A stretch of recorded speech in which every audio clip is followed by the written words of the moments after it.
Hola a todos, soy Yadira Pimentel y les doy la bienvenida a Bienestar al Día, el programa de salud del Hospital Metropolitano de Santiago. La hipertensión o la alta presión en la sangre es una condición que, según el Plan Nacional de Prevención y Control de Enfermedades No Transmisibles, el 31% de los dominicanos la padecen. En este caso, las mujeres estamos superando a los hombres. Recibimos en Bienestar al Día al doctor Carlos Manuel Brito.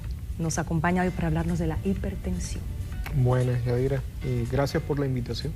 Un placer tenerlo, doctor. Cuando hablamos de la hipertensión, ¿qué es lo que pasa en el cuerpo de un paciente? Bien, la hipertensión es una entidad que al mismo tiempo es un factor de riesgo cardiovascular que aumenta la expresión de la enfermedad cardiovascular.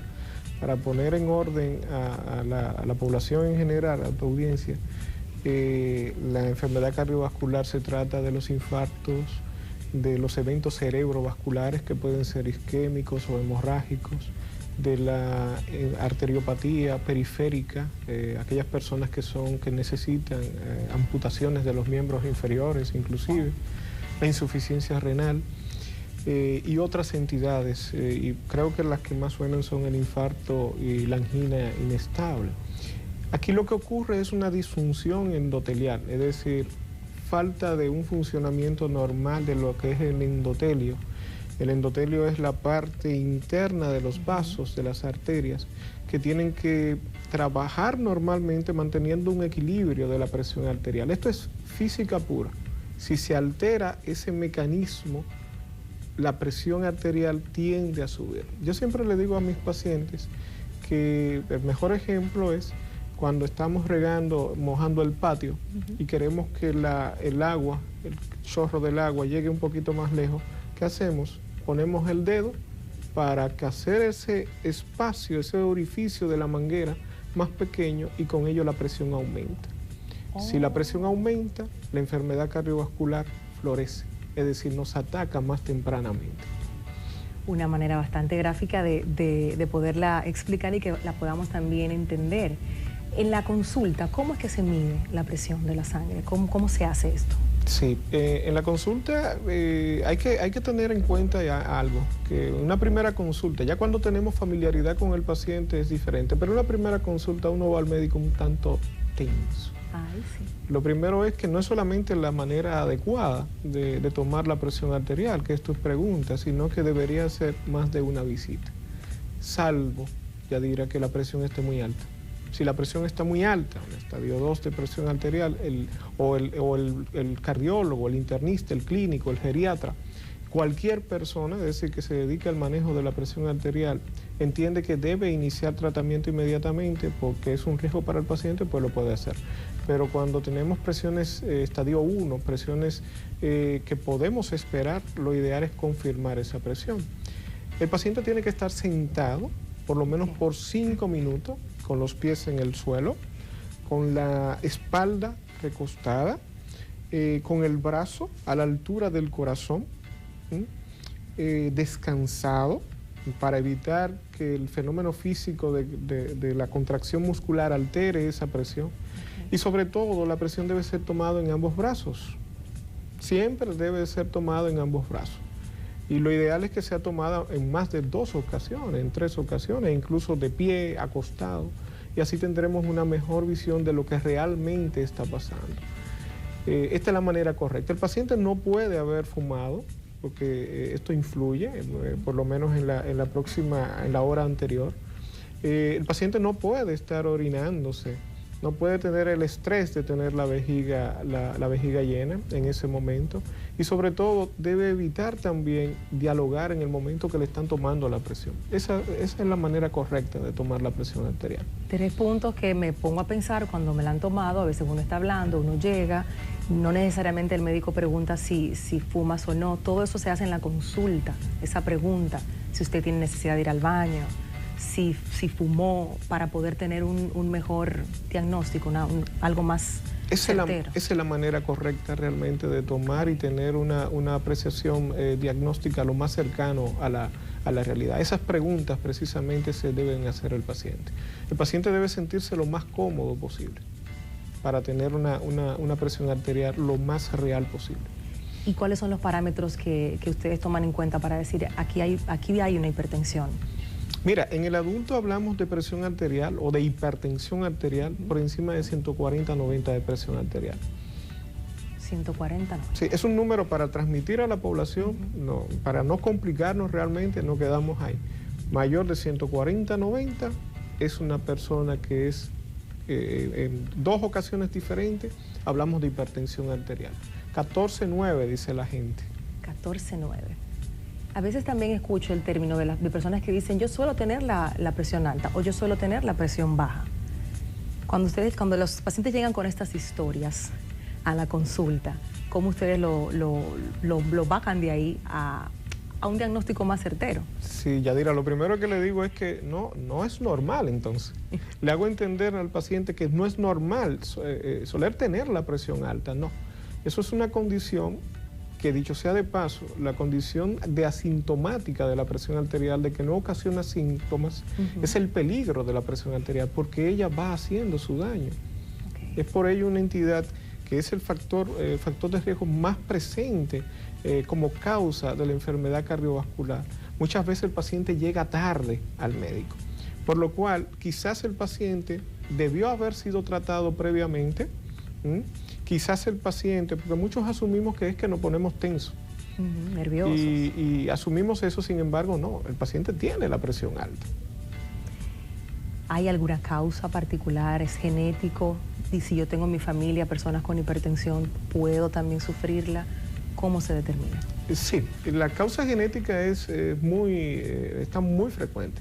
Los pacientes que tienen familiares de primer orden que padecen de hipertensión arterial tienen una probabilidad mucho más alta de padecer hipertensión arterial, en torno a un 30 a un 60% de aquellos familiares que tienen aquellos pacientes que tienen un familiar de primer orden. Si la hipertensión se desarrolla en estos familiares de primer orden, entiéndase, hermanos, hijos y padres, si se desarrolla a edades tempranas, pues este paciente tiene que ser vigilado, tiene que ser sometido a screening de hipertensión arterial más frecuentemente, por lo que planteamos, es decir, la causa genética está ahí. Otras causas, el sedentarismo, la obesidad, dietas inadecuadas, el consumo excesivo de sodio, de sal, de lo cual nosotros tanto hablamos realmente para evitar que lleguemos a ser hipertensos. Como nos encanta ponerle el otro puntito de sal a la comida, después que ya está cocinada, y un poquito más de sal. La sal es necesaria, pero la sal es importante, es necesaria para el gusto, es necesaria para el buen desempeño, el normal funcionamiento del cuerpo humano. Sin embargo, la sal es al momento de la cocción de los alimentos. Nunca se colocan saleros en la mesa. No, se prepara un aderezo en común para las ensaladas para todo el mundo, tomando en cuenta que el exceso de sal es perjudicial para la salud, pero nunca se colocan saleros. Tenemos malas prácticas, malas prácticas con el asunto de la sal. Yo siempre le digo a mis pacientes que son malas costumbres, es decir, aprendidas. Los plátanos fritos, echamos sal y después para poderlo ingerir lo sacudimos. Oh, sí. Es una mala costumbre realmente. Totalmente. Uno se ríe, pero es verdad. Tenemos también que revisar esa parte para cuidar nuestra salud. Los síntomas que pudieran avisarnos sobre una posible hipertensión, ¿cuáles serían? Los síntomas son diversos. Lo primero es que la característica sintomática es el peligro de la hipertensión arterial. Pero los síntomas más frecuentes obedecen a dolor de cabeza, es decir, lo que nosotros llamamos como cefalea. Dolor de cabeza que debe llamar la atención, porque hay múltiples causas de dolor de cabeza, pero que deben llamar la atención es al dolor de cabeza al despertar, hacia la nuca, hacia la parte posterior de la cabeza, el cansancio, la fatiga. Muchas veces estos pacientes se levantan en hora de la mañana y aunque duermen su noche, sienten que no han descansado. Claro. La opresión torácica es un síntoma frecuente que nos citan los pacientes.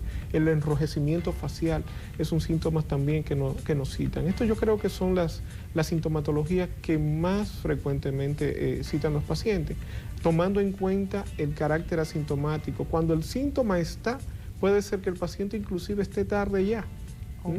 Muchos de los pacientes que padecen, tú hablabas de un 31% de la población que es hipertensa actualmente, la población dominicana, a nivel mundial en torno a un 30 hasta un 50% de la población es hipertensa. Todavía no lo saben, y ese es este carácter asintomático de la presión arterial es el peligro realmente de la misma. Me queda la duda, doctor. Al inicio del programa hablábamos de que las mujeres superan a los hombres en este padecimiento. ¿Hay alguna razón en particular? Hay factores diversos, es decir, es cierto que las mujeres superan al hombre en padecimiento de enfermedad cardiovascular diagnosticada en estadios más tardíos. Para la presión arterial hay series que hablan de que el hombre es más hipertenso que la mujer.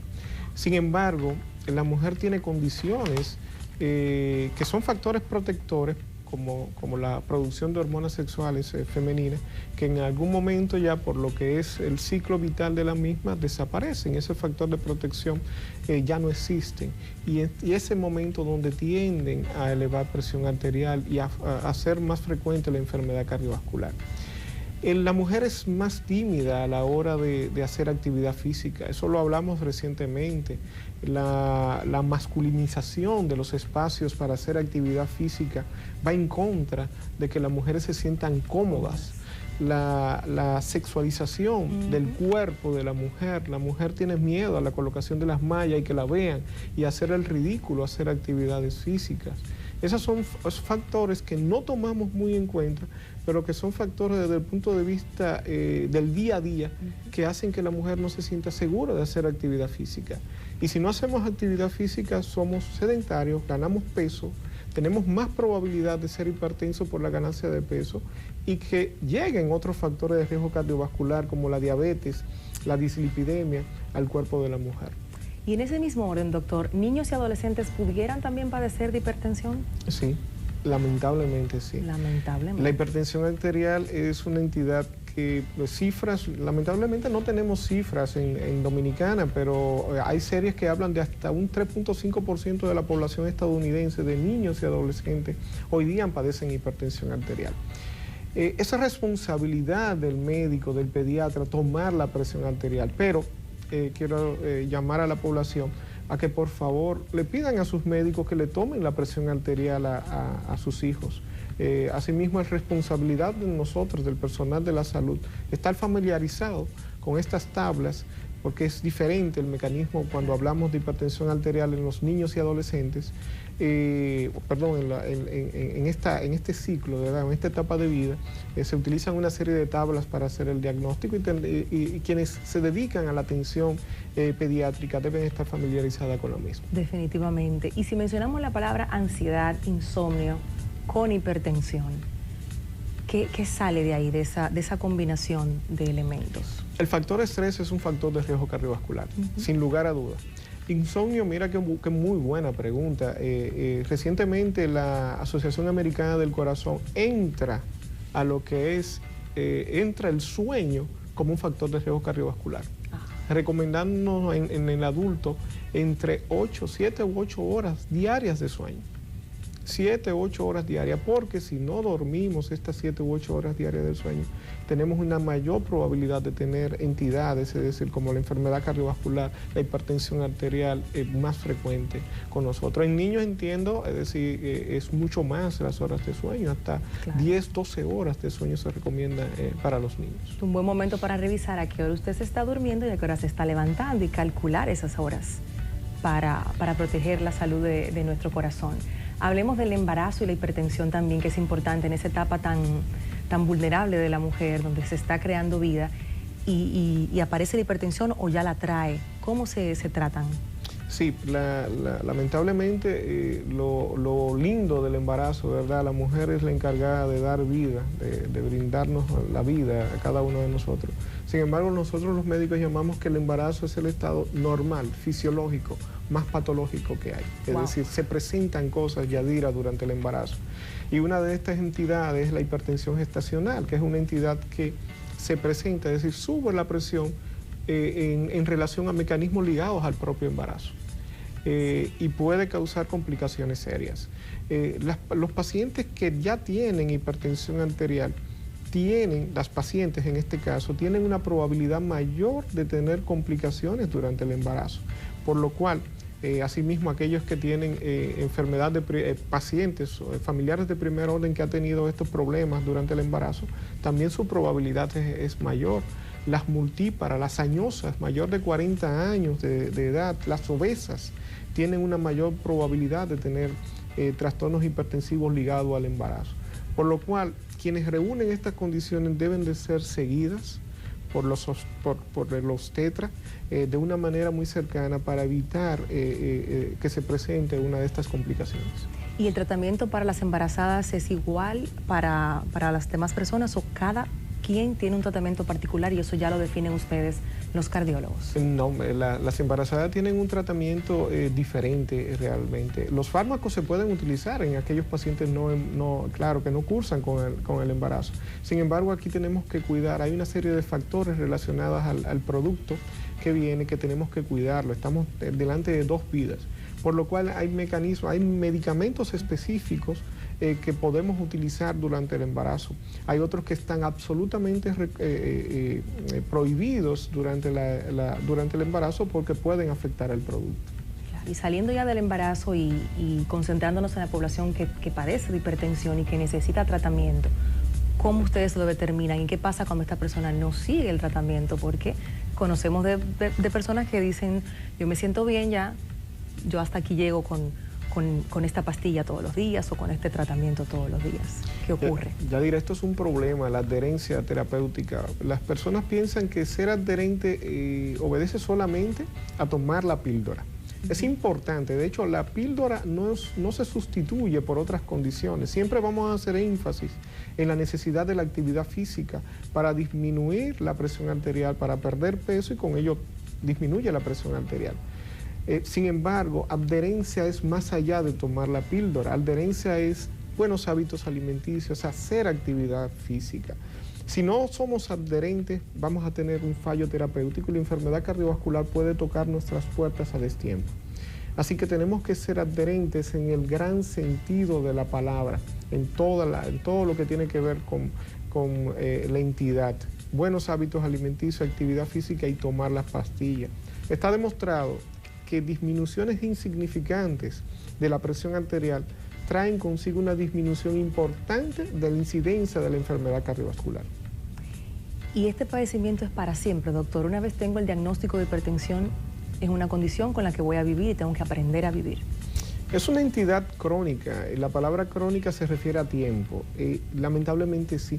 El 85, en torno al 90-95% de la población padece de hipertensión arterial que es primaria o esencial, aquella que no tiene un diagnóstico, no tiene una condición etiológica conocida y donde la parte genética juega un papel importante. Otros, que son los menos, tienen una hipertensión secundaria, donde el médico puede identificar la causa y trabajar sobre esa causa y el paciente curar. Pero esos son los menos, Yadira, lamentablemente. Pacientes que tienen hipertensión en relación al sobrepeso pierden de una manera importante, dejan de ser sedentarios, pierden peso de manera importante y pueden curar su enfermedad. Por eso debemos trabajar los buenos hábitos, la actividad física el día a día. Y con esta conversación que hemos tenido con usted, doctor Brito, le agradecemos muchísimo. Vamos a cuidar más nuestra salud y nuestra presión arterial. Escuchándolo con atención, todo lo que conversamos en Bienestar al Día es para prevenir y para que usted tenga bienestar precisamente. Así que gracias por venir y acompañarnos hoy. Hablando de la hipertensión, cuando escuchamos este padecimiento pudiéramos pensar que es exclusivo de los adultos. Sin embargo, no es así. Niños y adolescentes también pueden padecer de hipertensión. Nuestra compañera Karen Cuevas se trasladó hasta el Hospital Metropolitano de Santiago y nos presenta el siguiente reportaje. Adelante. La hipertensión es una afección en la que la presión de la sangre hacia las paredes de la arteria es demasiado alta y puede afectar tanto a niños como a adultos. Datos sugieren que 1 de cada 10 niños pueden llegar a padecer presión elevada o, en este caso, prehipertensión. Las causas son multifactoriales. La hipertensión arterial en niños la podemos tener de diferentes causas. O sea, podemos tener hipertensión arterial por una enfermedad renal, por una afectación de la arteria más importante que sale del corazón, como la aorta, que hay coartación de aorta. La podemos tener por trastornos o afectaciones a nivel cerebral, intracraneal, por ejemplo un tumor, o sea, porque haya una lesión intracraneal que provoque hipertensión arterial. También podemos tener la secundaria a volumen, o sea, cuando a un niño se le pasa más volumen intravenoso, pues esa sobrecarga nos puede provocar hipertensión. También por trastornos endocrinológicos, por ejemplo, cuando hay alteración del tiroides, también puede causar hipertensión. O sea, las causas son muy variables. A diferencia que en los adultos, en niños los parámetros para su medición va a depender del sexo y la edad. En recién nacidos varía de acuerdo a la edad gestacional o fecha en que nació. La hipertensión en niños, según explica la especialista, por lo general es indicio de que algo más serio está sucediendo en su organismo. Sucede que el niño normalmente va a tener un mecanismo que va a ayudar a autorregular la presión arterial. En los casos en que esos mecanismos fallen, ya sea secuela del trastorno primario, pues entonces va a empezar a elevar niveles tensionales, ya sea sistólicos o diastólicos, y es lo que nos va a alertar a que hay algo más que está sucediendo. Bueno, pueden ser cosas benignas, como por ejemplo el dengue. El niño con dengue puede tener hipotensión, pero también puede tener hipertensión arterial, y pueden ser cosas malignas, por ejemplo, tumores intraabdominales, intracraneales, pueden provocar que la presión se eleve. Si una persona llega a padecer hipertensión en su infancia, ¿existe mayor riesgo de desarrollar enfermedades cardiovasculares a lo largo de su vida?